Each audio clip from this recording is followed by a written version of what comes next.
All right. So guys, what's up, guys? We're back, and I'm really gonna be rushing this one. I will finish when I get back today, but this is gonna be part one, so don't expect it to be amazing. But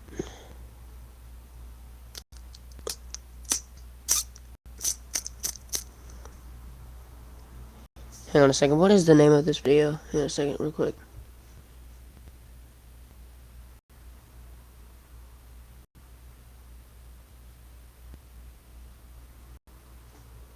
All right. Wait.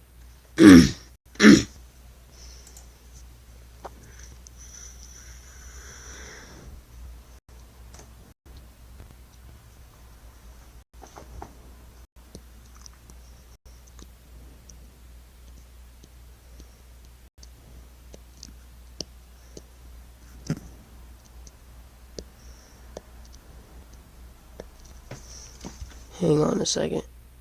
I am going to have to do this real quick.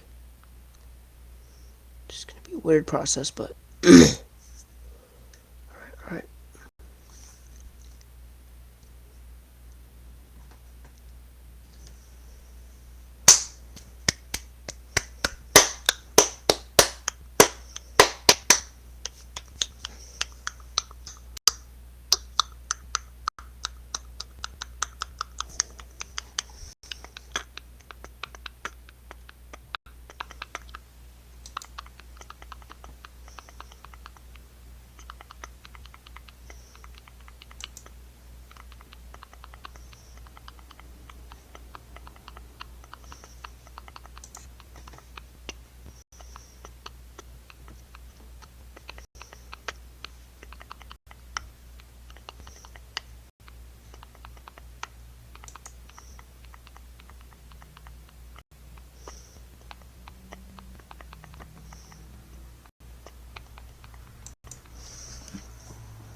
Hang on a second.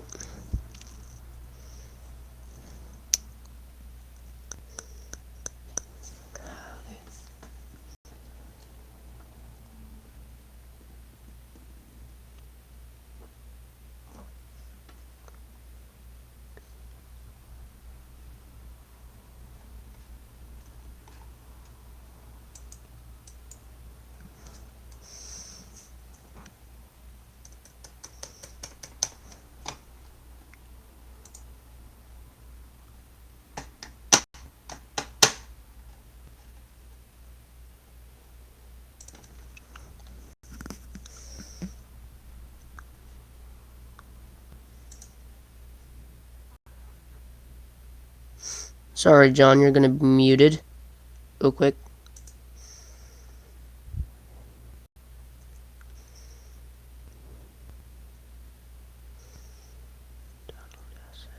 So we're gonna download asset.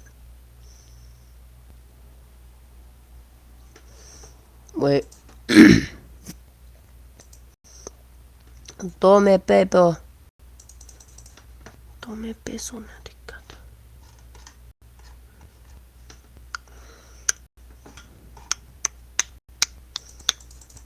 How do I get off of this now?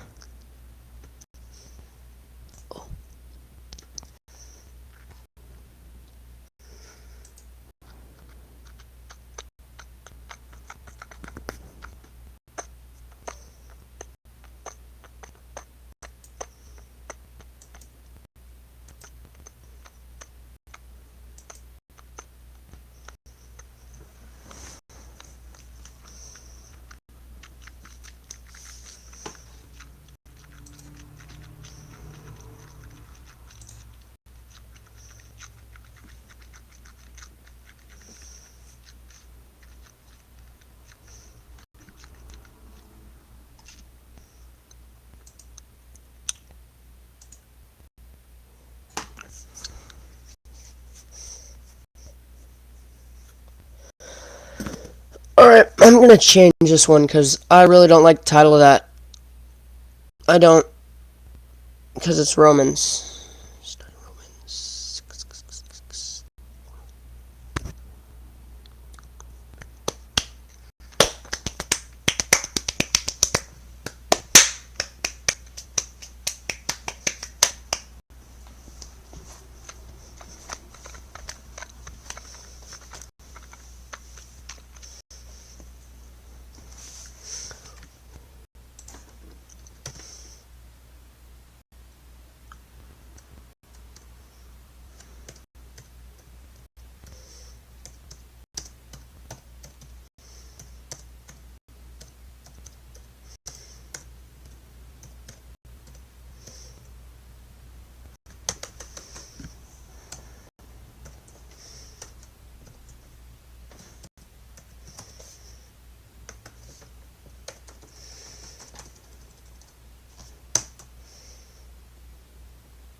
This isn't gonna be a good one, but I have to change that.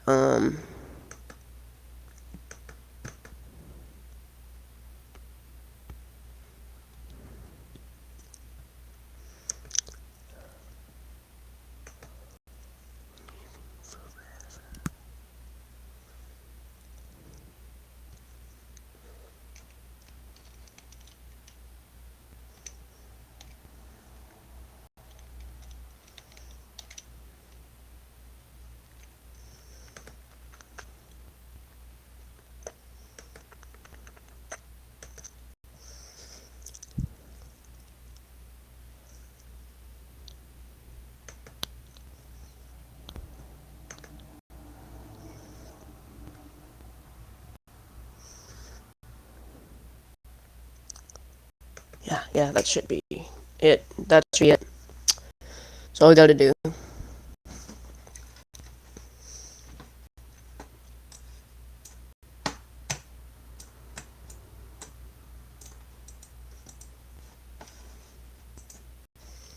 Alright, so I'm not gonna be able to talk a lot about this, but we're talking about Romans today, and yeah, that's about it. All I can say, because I gotta hurry up. Alright, so Romans 1.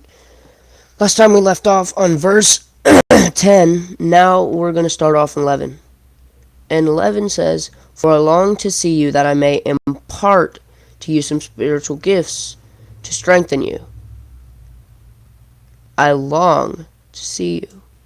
I long to see you, that I may actually, hang on a second. Let me light that. Let me highlight this.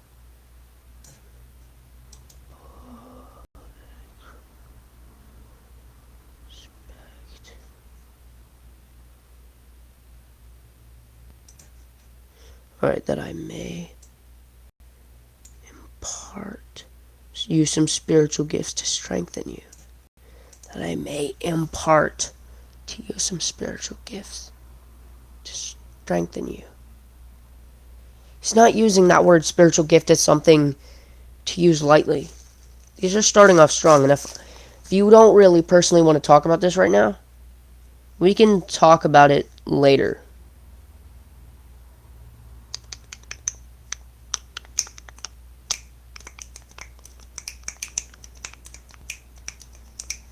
Alright, we can talk about this later, and you can just watch the first video, which is talking about the first 10 of these. I'm not telling you that you need to watch this one to get every witness about it. You can just watch the old one. But what I mean by this is, he longs to see them because of what these previous verses say. Always in my prayers asking that somehow by God's will, I will at last succeed in coming to you. Why? Because he wants to give them spiritual gifts to strengthen them. That's what I love about Romans. Alright, I'm probably going to get only 2 verses in. But next, that is that we may be mutually encouraged by each other's faith. Each other's faith. Why is that important? Why is it important that it says by each other's faith? Because we strengthen each other as the gospel. We strengthen each other as a part of it. God didn't come to die so that so that um so that Pharisees would be right. God didn't come to just die so that Pharisees could be spread over the world where you can just be rich. No. God came that so we can live by each other's spiritual talents. That we are healed by something that is called love of God. And while not many people look at this and say, how could I answer that question about the gospel? How could I strengthen you? How could I strengthen that? There's a simple answer to that. And even though it might not be obvious, but it is pretty obvious. Christ.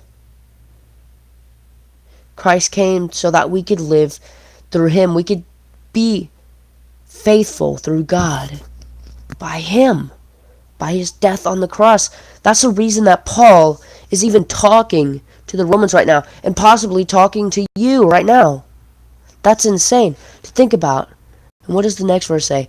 I do not want you to be unaware, brothers, that I have often intended to come to you, but thus far has been prevented, in order that I may reap some harvest against you, among you, as well as among the rest of the Gentiles. Now this is a more complicated one. I'll read to just 15 or 14 or something like that. I don't want you to be unaware. This letter wasn't made. We need to show and check up on each other constantly. Constantly in faith. Because there's only one way. That's through Jesus. But he needs to constantly check up on the brothers and sisters that we have in Christ. That through we can give them spiritual guidance. You can do that every once.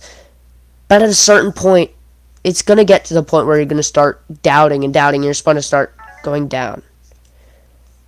But one thing that I want you to really know, hang on a second. What the heck is this? Oh, not showing that.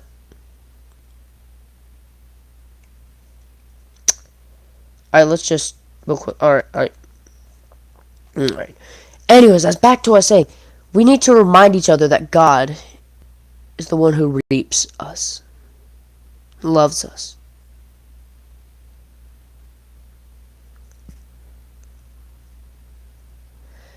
That I might reap harvest, might spread gospel among these people. That not only are we seriously checking up on them, he doesn't want them to get wary of the fact that he's not going to show up. They want him to be gracious that he is able to be there through the, I almost said that wrong, but that he can be there through the fact that of how God had blessed him to write letters, because he can do that, and how God had blessed him because he's sitting right now and he can just read the Bible right now.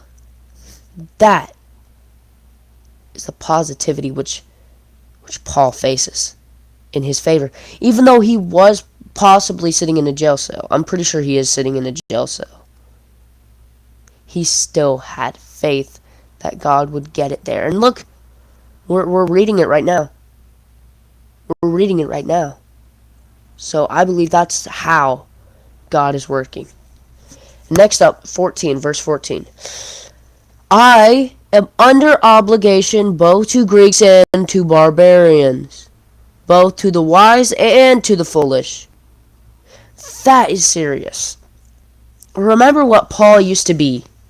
Paul used to be a Pharisee. He used to go up to people and say that he could judge them. He used to judge people by the look on their faces. But look at how God treats him now. Look at how God treats these people. He's not treating them like he is getting them. He is getting to them. He doesn't care how much it takes. He's going to preach the gospel because he once himself was a fool. Well, I might not necessarily say fool, but he was he was very much a fool because he was out here killing the people who were trying to support him, who were trying to give him the right gospel. He was out here killing them. All because he had been grown up with this wrong. That's foolish. It's whenever you're grown up in a wrong side. It's transformation of one part of the spectrum to another. That's how that works. That he's not just scared to say that he will talk to wise, because he isn't scared to say that. He's not even scared to say that he will talk to the foolish, to the people who don't know what they're talking about, to the skeptics. Because he knows that the skeptics are wrong. Heck, he'll probably talk less to the wise people. That is very much wrong. That sounds very stupid, but he will talk less to the wise people to help the foolish become wise. That's our missions as Christians, to help the foolish become wise. I'm saying that since Paul is doing it back in the olden days, like before I even existed, before any of y'all existed, I mean, I guess we could be honest, before anything around us really existed, if you look around you, those things don't look like anything like they used to.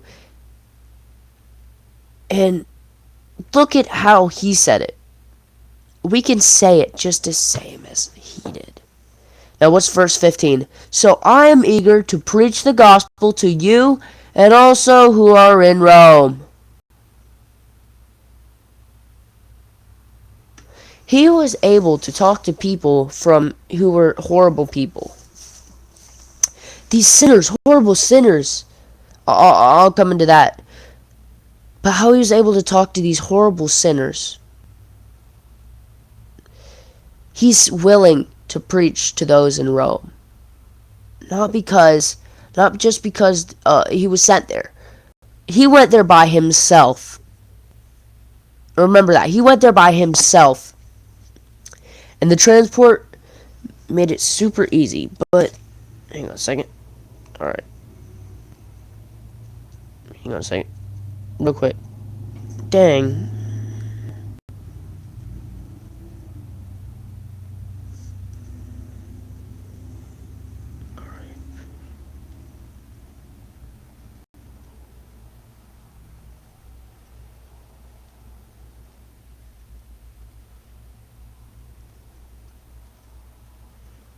Alright. But anyways, he was so eager to preach the gospel because that's what Jesus did. He talked to the saints. He talked to the sinners. He didn't know what he could do if he couldn't talk to the sinners. Because all you do whenever you talk to sinners is just talking to yourself. But you're talking to a version of yourself, which you can get out to. Faithful remnants. We're children through God, that Jesus gave himself on the cross to be our love of God. It's just so crazy to think about that. And he keeps on doing it nowadays. He keeps on being that faithful remnant. Even when we think it's not okay, God preaches to us that there is a reason. And you gotta believe him. Because God truly showed through Paul. Not because Paul, but through Paul. Now, because Paul did go and preach the gospel Yes, people did get saved, but it was through Paul that God spread the gospel. How do I know this? Because it specifically says that in Acts many times that God sent many people, like the apostles, they were sent. Alright, they were sent. What did they do? The exact same thing that Paul did. Hang on a second again.